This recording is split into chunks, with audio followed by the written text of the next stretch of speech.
نئی صبح audio column service میں خوش آمدید۔ روزنامہ جنگ سے کالم پیش ہے مشکل راستہ۔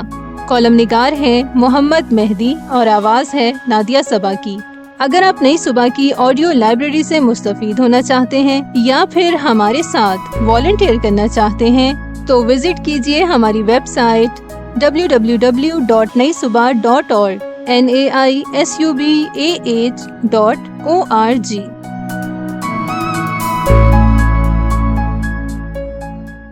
پاکستان اپنے معرض وجود میں آنے کے وقت سے لے کر آج تک امریکہ کے ساتھ تعلقات میں مختلف اتار چڑھاؤ دیکھتا آ رہا ہے، اور اگر پاکستان اپنے ماضی سے حال پر تنقیدی نگاہ ڈالے تو آنے والے وقت کے لیے بہت بہتر حکمت عملی اختیار کر سکتا ہے۔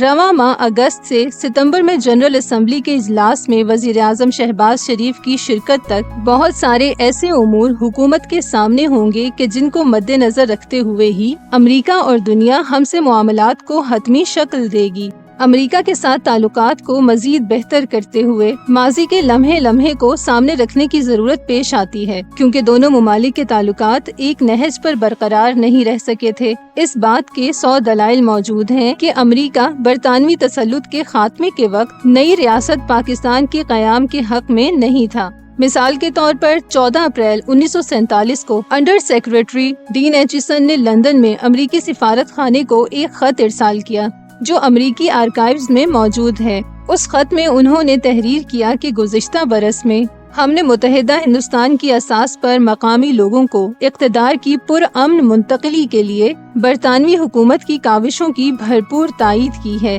اس تائید کا اظہار اعلیٰ امریکی حکام کی طرف سے جاری ہونے والے بہت سے بیانات کے علاوہ ہمارے سفارتی نمائندوں اور ممتاز ہندو رہنماؤں کے درمیان غیر رسمی ملاقاتوں کی صورت میں ہوتا رہتا ہے۔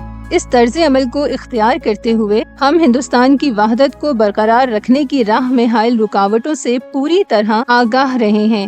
ہم اس تصور کی طرف میلان رکھتے ہیں کہ ہندوستان کی یکجہتی برقرار رکھنے سے دنیا کے اس حصے میں ہمارے سیاسی اور معاشی مفادات کو بہترین فائدہ ملے گا۔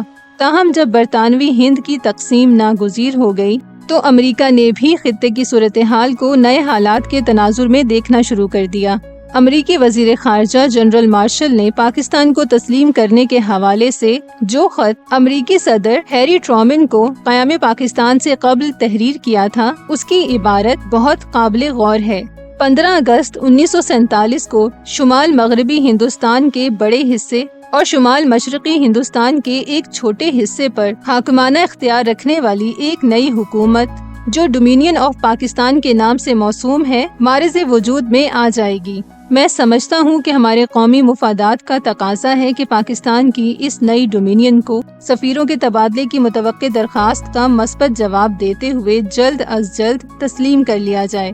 7 کروڑ کی آبادی کا حامل پاکستان دنیا میں سب سے بڑا مسلم ملک ہوگا اور دنیا میں سب سے زیادہ دفاعی اہمیت کے علاقوں میں سے ایک پر مشتمل ہوگا۔ اس سب کے باوجود یہ واضح رہنا چاہیے کہ اس وقت بھی امریکی پالیسی میں انڈیا کو کلیدی حیثیت حاصل تھی اور امریکہ تیل کی دولت سے مالا مال خلیجی ریاستوں اور راستوں کو انڈیا کی حمایت سے محفوظ بنانے کی حکمت عملی پر عمل پیرا تھا۔ انڈیا میں فوری طور پر نئی دہلی میں موجود ایک اعلیٰ سفارتکار ہینری گریڈی کو سفیر کا درجہ دے دیا گیا تھا، مگر پاکستان میں کراچی میں موجود قونصل جنرل کو نگران مقرر کیا گیا تھا۔ پاکستان میں پہلے امریکی سفیر پال آلنگ نے فروری 1948 میں اسناد سفارت پیش کی تھیں، جو کہ 5 ماہ بعد خرابی صحت کا کہہ کر واپس چلے گئے تھے، اور پھر فروری 1950 میں ایورا ایم وارن کی تقرری تک پاکستان میں کوئی امریکی سفیر تعینات نہیں تھا۔ دلچسپ امر یہ ہے کہ آج کل بھی پاکستان میں امریکی سفیر موجود نہیں ہے۔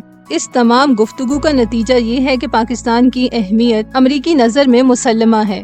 مسئلہ صرف یہ ہے کہ اس مسلمہ حیثیت کے ذریعے پاکستان کے لیے مفادات کا حصول کیسے ممکن بنایا جا سکتا ہے۔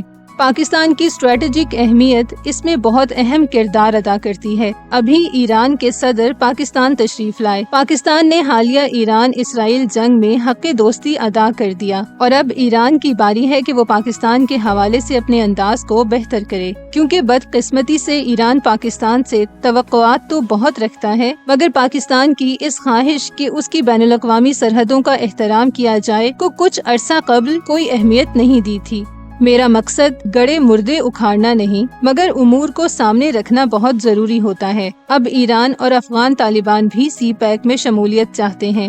افغان طالبان سے بھی کسی معاشی منصوبے میں شرکت سے قبل یہ ضمانت لینی چاہیے کہ افغانستان پاکستان کے لیے مسائل پیدا نہیں کرے گا۔ ان دونوں ممالک کے حوالے سے امریکہ اور اس کے اتحادی ایک خاص نقطہ نظر رکھتے ہیں۔ امید کی جا رہی ہے کہ جب وزیر اعظم شہباز شریف اقوام متحدہ کی جنرل اسمبلی سے خطاب کرنے کے لیے امریکہ جائیں گے تو ان کی سائیڈ لائن ملاقاتوں میں صدر ٹرمپ سے بھی ملاقات ہوگی، اور اس ملاقات سے قبل وزیر اعظم شہباز شریف کا دورہ بیجنگ بھی متوقع ہے۔ اب اہمیت اس بات کی ہے کہ پاکستان کس طرح چین اور امریکہ کو ایک ساتھ خارجہ پالیسی میں شامل رکھتا ہے، کیونکہ صدر ٹرمپ سے ملاقات سے قبل پاکستان میں معدنیات بلکہ اب تو تیل کے امور بھی مکمل طور پر طے ہونے چاہیے، تاکہ جب صدر ٹرمپ سے بات کی جائے تو اس وقت پاکستان کے لیے تصویر بالکل واضح ہو۔ اسی طرح ایران افغانستان کے حوالے سے بھی ہر سوال کے جواب کی تیاری ہونی چاہیے، اور اگر انڈیا نے سندھ طاس معاہدے پر اپنی موجودہ روش کو برقرار رکھا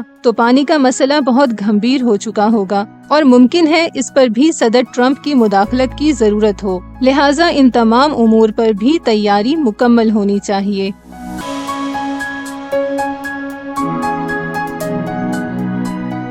یہ معلوماتی مواد نئی صبح کی جانب سے پیش کیا گیا۔ اپنی آراء کے اظہار کے لیے کامنٹ کیجیے یا ڈسکرپشن میں دیے گئے رابطے کے ذرائع استعمال کیجیے۔